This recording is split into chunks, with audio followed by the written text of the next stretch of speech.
Thank you, buddy. Awesome. Hey, nice to see everybody again. Again.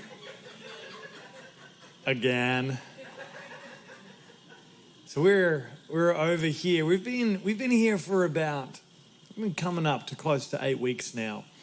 And I've got 3 children. Judah, he's 12. Then I've got Jasmine, she's 10. And Ruby, she's 8. Jasmine, who's my 10-year-old, she's made a new best friend in Aiken, South Carolina. And they've been hanging out and they talk so pretty. And now my 10-year-old keeps flipping between the 2 accents. And so she'll go, Daddy. And I'm like, who's it's Daddy. Can we go hop in the car? I go, it's called a car, mate. What are you talking like that? Car. You know.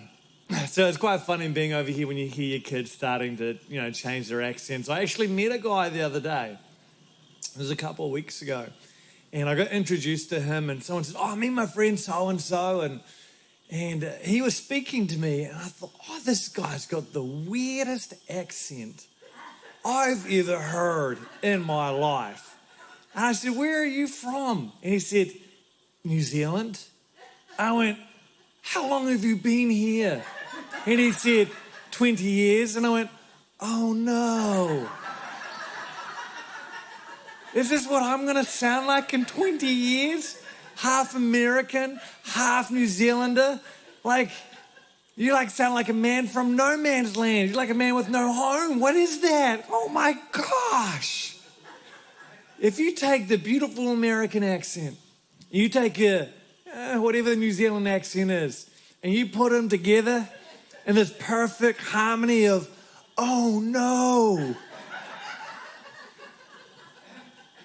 I just said to someone afterwards, I said, you know what?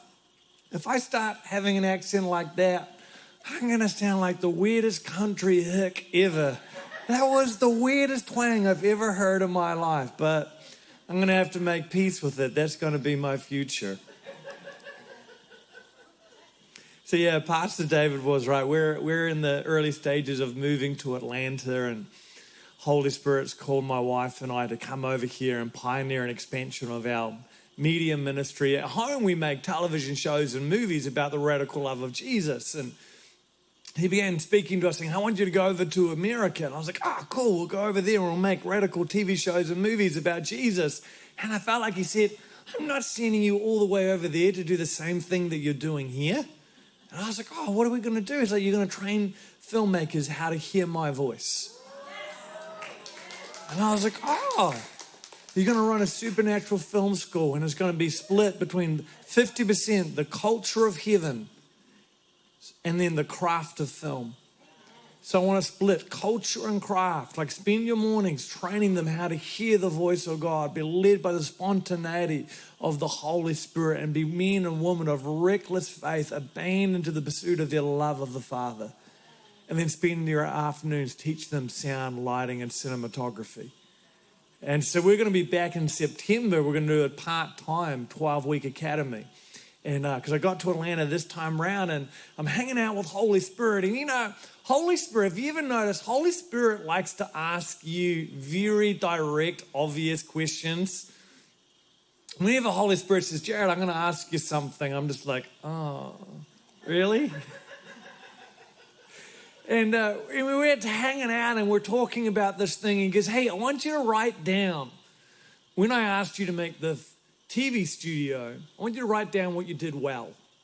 I was like, this conversation's starting kind of nice. So I'm writing down all these things, and then I wrote down, and I started. And he said, see right there, you started. Because he met me in a dream a couple of years ago, and he said, I want you to make hundreds of TV shows about me. And I went and I started making 5-minute documentaries. And he's like, you just